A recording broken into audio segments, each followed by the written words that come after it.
Welcome to Inside Analog Photo. I'm your host, Scott Shepard, and the Inside Analog Photography radio program is brought to you by Fujifilm, making life more colorful. Great chrome, negative, black and white, pack film, you name it. Everything happening at Fuji. www.fujifilmusa.com/professional, making life more colorful. Our friends over at Richard Photo Lab, the place to send all of your film.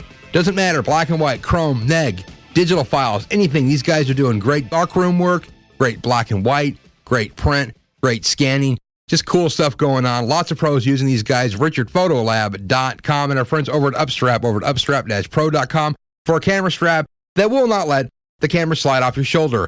And of course, our media partners of the Analog Photography User Group, a great place to go on the net to find out everything about the traditional photographic process at www.apug.org. Today, we got a great show lined up for everybody. We're going to have with us Sean Ross. He is the creator of the Analog Photography User Group. We're going to talk about what's been going on with him, how he got started with the site, how the site growth is doing, why is he doing traditional, and all this kind of cool stuff. Sean, how you doing today? Hey, great, Scott. Thanks for having me on the show. Thanks for joining us here on Inside Analog Photo. And of course, Sean, you've created the Analog Photography User Group. You are a media partner on what we're doing here with the show, and this is great stuff you're doing. Sean, give us a little background on yourself and how you and everything's come together to start the Analog Photography User Group and what you're up to now. Okay, basically back in 2002, I was surfing the net looking for some information on darkroom equipment. What I found was that most websites were quite mixed at that stage with digital and traditional. I knew that at that point I wanted to be strictly analog and traditional workflow. That's what I enjoy the most. So I was kind of set out a little bit searching for an all-traditional site, and I didn't find one. Yeah, that's when the concept of APUG was born right then. I decided to put together a small web forum, basically just focusing strictly on traditional photography. And I thought maybe a few people would sign up, a couple dozen or so. A couple dozen did, and then soon after that, a couple dozen more. It's just snowballed from there. At this stage, we've almost registered about 30,000 members. We consistently bring in about 500 to 600 new members a month. So it's pretty amazing that it's come from a little web forum into a full-blown internet community now. It is pretty amazing. I don't think there's anywhere else on the web that you can get the kind of information that you can share with people on APUG. It's not anywhere else out there. I mean, yes, there's other photography forums on the net specializing in large format and this and this and that, but I think as a general rule of thumb, when it comes to a traditional photographic process, you guys have it nailed pretty well. Once you hit that critical mass on any website forum community, you start to get instant results. When you start asking questions, you can post a question on APUG and get a response within seconds to minutes. There's always around 250 to 400 or more people online at any given moment. I've done a lot of work to make the database open. The general forums are 100% free and searchable by anyone on the internet. It's a huge archive at this point. It's about 600,000 messages. And a lot of that's been archived by Google and Yahoo and other search engines. So I think it's been good for traditional photography to have even more concise information out there on the internet. Yeah, I think it's definitely the kind of place and the source for this type of stuff. So, Sean, let's talk about what your thoughts are behind how the popularity of APUG has grown. It keeps getting more and more and more members every week.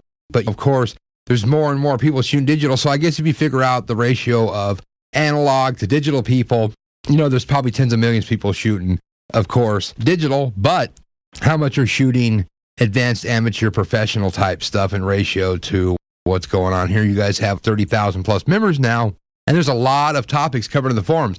What do you think has been the popularity and this rise of APUG just keeps growing every week? Well, I think we have to take into account that a small fraction of traditional shooters actually using APUG. We get people registering every day that'll tell you they had no idea the site even existed. So I think there's a lot of people out there who haven't even found the site yet. I think the search engines are helping with that, being indexed. Once traditional shooters start digging into the web for more information, they stumble onto us. But I think to say that there's only 30,000 traditional shooters out there, it's probably just a very small fraction using APUG. I think there's quite a few out there, might not be internet users, or using the internet quite heavily for their workflow information. As far as the success of the site, I believe that early on I came up with a site charter, and it's on the homepage. I think it's very important. Just read a snippet of it for you. So it's apug.org is an international community of like-minded individuals devoted to traditional non-digital photographic processes. And we've always stood by that charter, and I think that's a huge reason we've had continued success. It's a unique aspect of the site. There's hundreds, maybe even thousands of digital photography sites out there. And as far as I know, there's only one place that's quite active that's just completely traditional. And that's not saying that we're anti-digital. That's not the case at all. We're just looking to be focused. We're a bunch of people who want that focus of traditional workflow. You know, the Internet's a big place, so why not have a website devoted to 100% traditional? No, and I think the people that are doing traditional, and especially 100% traditional, are very happy about APUG, and it's a great place to get this kind of knowledge and information. And like you said, it's hit critical mass now, so when you put a posting on APUG, unless it's really obscure, crazy stuff, you're going to get an answer back pretty quick. And it's amazing to see that it keeps picking up, and that more and more people are getting involved in a traditional photographic process. And I think that people are leaving digital and going back, or going to for the first time, to doing their own film-based photography. Yeah, for sure. You would think at first glance that it must be a website full of people who are quite into process only, or maybe a bunch of technophobes. But when you dig deeper into our membership, you see a lot of people, they'll be shooting digital 100% for their commercial work. But when they get into their personal work, they go back to traditional just because they have a love of that process. Yeah, there's a lot of people that are doing this cross-process, and like you said, I think anymore as a commercial photographer, people want digital files, and yes, you can shoot film and you can scan it and then supply a digital file. I think a lot of people that are doing quick turnaround, traditional, commercial-type work, they want to shoot digital, but there's always this need of wanting to go back to where their roots are. I mean, an example, Tim Mantovani, he's shooting digital all day, doing stuff for magazines, Topps baseball cards, doing sports stuff, football things. I mean, all this kind of cool commercial work. But what does he pick for his traditional process? 20 by 24 Polaroid. So, I mean, he goes back to film. I mean, that's about as traditional as it gets, is shooting that type of stuff. So, you're right. These guys are making money with digital.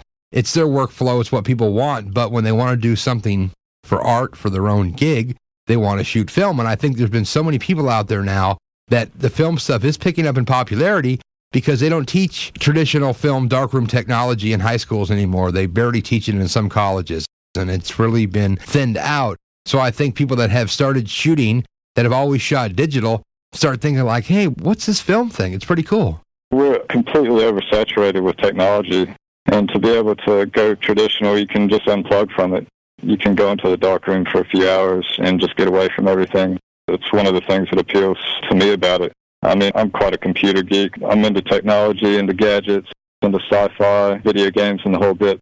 But if I want to just take some time out, go create some art, I can process some film, shoot some film, go into the darkroom and print, just get unplugged and focus on some art without needing technology all around me or being plugged into it. I think that's what's great about the whole process. Sean, let's talk about how you got to where you're at. You're in New Zealand, how you migrated and where you're at now. I'm originally from South Carolina. I graduated from the University of South Carolina back in '96 with a media arts degree focusing on photography. Even took quite a lot of digital courses as well because I didn't really know what that was all about, so I wanted to have a look at that. So that's kind of where I got a bit of background in being able to do graphics and Photoshop and web design and things like that and incorporate that into the website. But I got into the IT field shortly after graduation, web design and all of that, so I was just good with computers. And I migrated from South Carolina over to Boulder, Colorado for about a year, and I figured why stop there, and ended up in New Zealand, and I've been here almost 9 years now. My last gig was with IBM New Zealand. I was with them for about 5 years. Although my IT background didn't involve internet or web development, I've basically picked up on that over the last 6 years by working on APUG. And I've actually been doing APUG full-time now for the last 2 years, which is just mind-blowing to think that this has turned into something that's become a career. There's no words to describe how thankful I am to have that opportunity, to have such a membership that's so generous and has helped me along the way. No, it is great. Support the membership itself here, Sean. Of course, you can register for APUG for free. You also have a supported part of the site where people pay an annual subscription price, but you get a lot of benefits from this. Let's talk about what it costs to actually be a subscriber to APUG and what kind of benefits I'm going to get? Well, we've got basically two tiers, a student or financial hardship subscription, which is about $12 per year. And then after that, we've got a basic membership, which is $24 a year. That's about realistically as cheap as I can keep it and still manage to support myself and look after the site. Yeah, for the membership, you gain access to the galleries. We've got a portfolio system where you can create your own image portfolios. We've got blogs and chat room access, classified ads access. The classified ads are quite popular. We've moved over $500,000 worth of product in the classified ads area, so it's pretty active. Yeah, we've got social groups that are created by the members. If a member decides, hey, I want to create a group dedicated to Leica rangefinders, he can create that group and have his own forum that he manages. So yeah, it's a fair bit of stuff that you can get extra if you sign on for the subscription. No, I think the help alone that you can get from asking someone a question like, well, what do I do for this formula, for this black and white sauce? You know, what kind of color neg is the great stuff to shoot? Can I push this here? Can I pull this? And just a couple answers. I mean, we're only talking $2 a month, so I really think that it's extremely economical, and people should help support the silver community because besides keeping you up and running the site, if the site wasn't there, all these people wouldn't have an outlet to help other people and gain knowledge and share it. So it's more than just trying to feed Sean a bunch of cash. It keeps the whole thing alive. I mean, it keeps the whole community going. Yep, for sure. Yep. So, Sean, tell me about your photographic interest. Of course, you must have been searching the net for some type of analog-based traditional photography when you had the idea of starting APUG. What is Sean shooting? What do you like to do when it comes to traditional photographing? At the moment, I'm shooting 35. I've dabbled in 8x10 and 4x5, but these days I'm just flat out busy, so I've scaled back to 35 for now.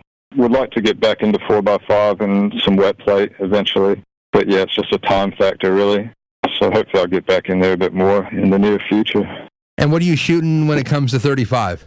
At the moment, I like FP4 for my film and LC29 for my developer. I do mostly street stuff right now down in downtown Auckland in the CBD, kind of scavenging about in the alleys looking for material, which is pretty fun. Yeah, my papers at the moment, I'm printing on Arista EDU and some Yucca Braun developers. Yeah, it's going pretty good, I suppose. Yeah, that's cool. What kind of camera are you shooting with? I'm shooting with a Leica R8, and then it's got a 35 to 70 zoom on the f4. Yeah, love that camera. I've had it for a few months now, and I'm glad to be settled onto that camera and have a good piece of kit to use for my street work. No, that is a great camera. Leica makes beautiful stuff, so it's really, really cool there. Let's talk about some of the forums that you have set up here at APUG. I know there's a lot of stuff going on. It's pretty interesting. Tell me about the forums and what you're up to. We've got dozens of forums, everything from darkroom equipment to camera equipment to supplies. You name it. If it involves traditional photography, we've got discussion forums on that and very active ones at that. If you go to the site, all you have to do is click on the forums tab in the main menu, and we'll get a listing of all the forums that we've got there. Yeah, there's a lot of stuff. There's black and white film, paper chemistry, there's color, silver gelatin-based emulsion making that just gets wild over there. Those guys are doing some really cool stuff. Enlarging, contact printing, alternate process, tin type, presentation. There's even stuff on product availability about if you can still get this kind of film. Marketing your stuff, darkroom equipment. I mean, it just goes on and on. You guys have pretty much everything covered. Yeah, it's gotten quite vast. And most of these forums are created by the feedback that we get from the membership. When we started, it would have been silly to have this many forums.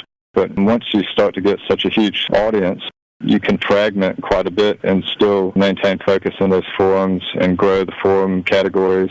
We don't want it to get too unwieldy, but yeah, I think we're in a good position now where we've covered all of our bases and kept it from getting too overly complex. Right, and I think you also have some really cool different social groups in regards to, pretty much everything off the wall to whatever you're looking at. Yeah, that's a new function that we added over the last probably 3 or 4 months. We need some more work done on the software side of it, but it's how many we've got there now. Probably got about 20 or 30 social groups in there now. Any subscriber can go into that area and just create a group, name it what they like. They have full control of the group. So it's made for some interesting groups and discussions. And everything from micro-brewed beers to fine art nude photography, different types of cameras and developers. Yeah, so it's quite interesting to give some of the membership the freedom to create their own discussion areas that they have some control over. Yeah, this is great to be able to do this type of stuff. Now let's talk about your chat room. At the top of the site, you'll notice that you've got a little chat room number there, and it'll tell you how many people are in the chat room at any given moment. It usually can get pretty active. You can actually see who's in the chat room before you decide to enter the chat room as well. Another great feature of the site. Let's talk about part of the stuff here that we chatted about earlier. As a membership of APUG, you can have your own blog. Yep, you can have a blog. At the moment, we've probably got about 26 people actively blogging on the site. And there's going to be some more functionality that comes into the blog. It's a bit of a new feature, but it's starting to evolve into a system that it's a bit more standalone and similar to the WordPress blogs and the other types of blog systems that you see out on the internet today. The beauty of some of the features of the site are that you don't have to be a computer guru to set up a blog or to create an online web portfolio. The portfolio section, for example, you can go into that section and within a few clicks have some prints uploaded showing in a classy area with your name. Buy those prints. You can have those prints for sale. And we've got nearly 150 people have created portfolios. Portfolios are free and viewable to the public. So if you want to see some of the greatest work on APUG, I'd recommend heading over to apug.org, and you'll see the link for portfolios in the main menu bar. Just click on that. You can sort those portfolios by the most recently added, or you can even view which portfolios have prints for sale. No, there is some beautiful stuff in there. You're right. I mean, there's just some amazing work, and there's hundreds of them. It's pretty cool stuff to see all these portfolios and see what people are doing. And like you said, maybe sometimes you can pick up print here and there at a pretty good price, and you never know where it's going to go with that. That's pretty cool. Yeah, for sure. And of course, you have the whole classified section. That's great because there's buys and sells, and you have it broken down in lighting and wanted and trade stuff. It's always great to see. And I think once you get involved in a community like APUG, you start to have a rapport with some of the other members, and you sort of know who's selling what and what's going on. I think sometimes can be a lot better than dealing with like eBay, and you don't know who the person is. And, you know, they say this is great, but really the stuff's garbage when you get it, and it's crazy. Yeah, it's a real community, and it has feedback capability built into the APUG classifieds. There's a lot of people who are just bypassing eBay altogether and just going straight through the APUG classifieds. And there's just constantly new listings put up. I think we've got about 12 recent listings that show on the classifieds homepage. And nearly every time I go to this page, it's a new set of listings. So it's very active, and you can get some good deals there. Yeah, you have a full section with links. So there's a lot of links you have up about different organizations, galleries, labs, professional-based stuff, publications, photographers, darkroom equipment. So there's a pretty nice area to find other things on the web that you guys don't hold back on. Yeah, a lot of links. And anyone can add a link, and we just go through and approve them. I approve them about once a week. So, yeah, you can find some good stuff in there as well, and you can search those links. Let's talk about, Sean, some of the people that help support APUG. You have some partners. You have a bunch of sponsors. Let's talk about who's actually partnered with you to help keep the site alive with the server cost. I know there's Ilford, but there's a lot of other guys that are helping out too. We ran into a problem with server hosting costs and keeping this thing up and running due to those costs. I mean, having a dedicated server is not the cheapest thing in the world. So what I did was I went to some larger companies to see if we could get some help in regards to that. And we had 4 companies come forward. At the moment, we've got Ilford, we've got Elevator Gallery over in Canada, Calumet, and ADOX. So they've been a huge help in getting us onto some good hardware, so we've got a stable system for the community. So can't thank those guys enough. As far as other advertisers, we've basically probably got around 40 or so companies that get banner ads with us. This is all targeted advertising. These companies are supporting traditional photography and traditional methods. If you go to our sponsors link on the main menu bar, you'll see a listing of these companies. One of the good things about APUG that I really enjoy is that we've got a huge amount of traffic. We're able to supply banner ads for companies like this very cheaply and give them some great exposure to help keep these guys going. And I think we've been a big help to some of these guys. Oh, definitely. I mean, there's a lot of cats on here that have deals. If you go to the special forum section that's tabbed under the sponsor forum, there's just a lot of cool stuff and a lot of people that are giving deals to members and a lot of things that you wouldn't think that you could get from actually being part of a community like this. So it's pretty cool. Sean, where do you see the growth of APUG? What do you guys have planned maybe that you can chat about now? I know, like you said, we're at 30,000 members almost. Here we're just cracking over that. There's almost 600,000 messages. It's a lot of stuff going on, over 43,000 plus discussions. What's the future look like here for APUG? Well, at the moment, the growth has never really slowed, which is a good thing. At the same time, it gets harder and harder to manage. I mean, luckily I've got some great moderators that help me look after the site. That's a huge, huge help because I can't be on the site 24 hours a day. So they can help keep tabs on things. As far as the growth, I'm just going to keep basically doing what I've been doing, making sure that the software is up to date, just trying to improve what we've got at this stage and make what we've got a little bit better, a little more user-friendly and easier for everyone. I'm real focused. When the site is so huge and the database is approaching 1 gigabyte in size, so there's a lot of work that I do to maintain the data integrity of the site. People have put countless hours into contributing information to the site, so it's very important that we make sure that the server is competent, that we make sure that that data is backed up and is redundant, and that's not going to be lost, and we're not going to let anybody down as far as that goes. But as far as any major changes, I think at this point it's hard to say where we'll be 5 years down the road. I try to keep things a bit more in the near term. I think we've got a good framework, so I just want to make sure that we improve on that for now and just keep on providing a fast system and a reliable system. Yeah, definitely so. And I think that, like you said, it's still growing. People find out about the stuff every day. And the more people we can get involved with APUG and the analog photography user group, I think it's just going to be better and better. So, Sean, tell me, you've created now Photocentric Limited. This is your sort of base company for all the things that you're working on. Of course, the big site with APUG, apug.org. You've created another site called Hybrid Photo that is a community catering towards photographers that are doing traditional and digital combined. So a lot of people now are shooting film, and they're going into a digital workflow after that. The stuff's scanned, and then it goes into a traditional process of digital workflow, just like if you were shooting digital. And I know you're working on a couple other little sites, too, that are going to come up here that are going to be pretty cool. Yeah, I created Photocentric Limited as a sort of an umbrella company. I thought once APUG got to a certain size that it would be a wise decision to bring it into a company. When you get tens of thousands of people on a website, you're going to get some strange things going on.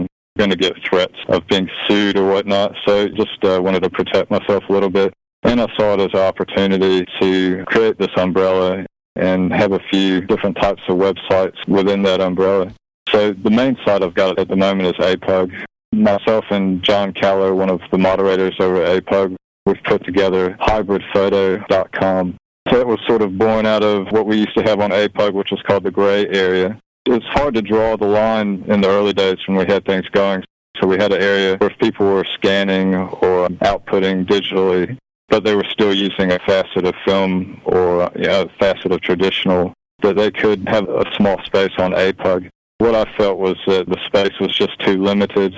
The people that were using it, they wanted more forums, gallery, just a more robust system rather than just a single little forum for that sort of thing. Keeping in line with the APUG charter, I just decided it was best if we did draw the line at that stage and just create a new space for those people that have their feet in both camps. So it's great. Everything comes down to choice. I think that we're past all this digital versus analog bickering and arguing on all the various websites. Now we're down to choice. We've got a lot of choice. People can do traditional, they can do digital, they can do hybrid, can do whatever they like most, and I think that's great. The other two sites, they're still in development. I haven't really had time to do much with those yet, but I do have some ideas for those. And we might see something with the photocentric.tv website, a place where we can view photo-related videos, anything from digital to traditional. That's the gist of the umbrella company and a few of the sites that are starting to form under that. Yeah, this is so cool to be able to see that this is expanding out. I think people should definitely check out the hybrid forums because, like you said, there's a lot of people that are shooting film, they're scanning, they're going with a digital output, or they could be shooting digital and then making negatives on an inkjet and then doing contact printing. That's a traditional process. So there's a couple ways to go hybrid, back and forth, right or left, that I think is really cool to see that there is a place on the net that people can go that deal with hybrid photography. Because like you said, it would be nice to see maybe some of the stuff rolled into APUG, but then the people on APUG might freak out because, hey, there's digital guys that have infiltrated our camp. So it's pretty interesting to see the two. Yeah, it can get a bit dicey. I mean, one of the main things that I learned, unfortunately, I only learned this a couple of years ago. So I spent about 4 years trying to make everyone happy on the site. And what I learned is that you just can't do it. So you've got a choice. You can drive yourself crazy trying to please every single person on a large website. or you can look at things at the perspective of focusing on what that website is about and what you want that website to be, and then work on that. That's what I've done with APUG. I've decided to focus on the charter of the website, and that's been a huge help. It's been a huge stress reliever. Yeah, I recommend that anybody that gets into a large web forum, just don't try to be all things to all people. Try to define what that site's going to be and stick to it. Work on that, focus on that, and yeah, it helps quite a bit. Yeah, this is great stuff. So, Sean, tell me where I go to sign up for APUG so I can find out what's up with that. How can I go and subscribe to the forums so I can get these other gallery portfolio stuff, my blog? Tell me how I can support the community and just get involved with what you guys are up to. Yeah, it's pretty simple. All you have to do is go to apug.org, and you'll see we've got a main menu bar that consists of some tabs, and you'll see a register tab, and you just click on register, and then you go through the registration process. It takes a couple of minutes. Basically, the only reason we have to do that is to avoid any kind of spam signing up on the site. If you just take a few minutes to sign up, that gives you full access to the forums, full access to search the forums. If you don't sign up, you can search the forums, but you also have to enter a little spam blocking code to make sure that you're not a robot. I mean, one of the main benefits of registering, even if you're not interested in subscribing, just register so you've got that open access to search the forums without any hindrance. And if you do want to subscribe, we've got a tab up there that says subscribe or donate, and you can click on that, and that gives you all the information you need to subscribe. Yeah, and like we talked about earlier, for $24 a year, it's $2 a month for all the stuff you get. Just be able to put your portfolio up, to have a blog, to be able to create a group and do what you want. So let's say you're into some obscure rangefinder camera, you're into half frame 35, whatever you're into, you can actually go there and make your own little group and start talking with other like-minded people that are into this stuff. So really for the $24 a year, it's basically what the cost of a couple magazines at the newsstand? Yeah, keep in mind that the site is moderated. We've got a very nice tone on the site. We've worked really hard to ensure it's not like a free-for-all like some of the news groups can just turn into flame war after flame war and things like that. We've worked quite hard to ensure that it's a pleasant environment for anyone to be in. I mean, I use the site myself, so one of the things that I do is make sure that I like to use the site, that I enjoy the site. If something is off, then I work to correct that so that I enjoy the site myself. Yeah, it's great stuff, and I really appreciate you, Sean, taking time to talk to us from New Zealand, to tell us about APUG and all the great stuff that's going on there. It's just so cool that you've been able to create this site, this community, and how people have just flocked to it and made this thing the premier place on the internet to go for traditional photographic process. Great stuff you're doing, buddy. Yeah, thanks a lot. And I look forward to your show as well, and I'm proud to be a part of it. Yeah, this is great stuff. I'm great. We're partnering with you guys, and like I said, this is the place to go on the web to find out about all the cool stuff that's going on. And of course, we're going to have a lot more other members from APUG on the program talking about what they're up to. There's a lot of authors that are writing books. I mean, everybody that's doing anything will be on APUG. So it's great stuff. Sean, thanks so much. We look forward to talking to you soon, buddy. Yeah, thank you. Well, there you go. Sean Ross and the Analog Photography User Group. These guys have a lot of cool stuff going on. It's a great resource, of course, for everybody doing traditional photography work. It's a place to gather, to share, to learn. And for the support of the site, it's $24 a year. You can't beat it. You got your own blog, your own gallery, a lot of cool stuff. Check them out, www.apug.org. Great stuff there. And of course, the sponsors of the Inside Analog Photography radio program, Fujifilm, making life more colorful at FujifilmUSA.com/professional. Richard Photo Lab, the place to send all of your negatives, all of your chrome, all of your black and white. A lot of great stuff going on there. RichardPhotoLab.com and our buddies over at Upstrap Al. Great stuff going on. Upstrap-pro.com. And of course, we've been talking about APUG over at apug.org. I've been your host, Scott Schipper, on an Inside Analog Photo. You can find out more information about what we're up to, the radio program, and all our guests over at www.insideanalogphoto.com.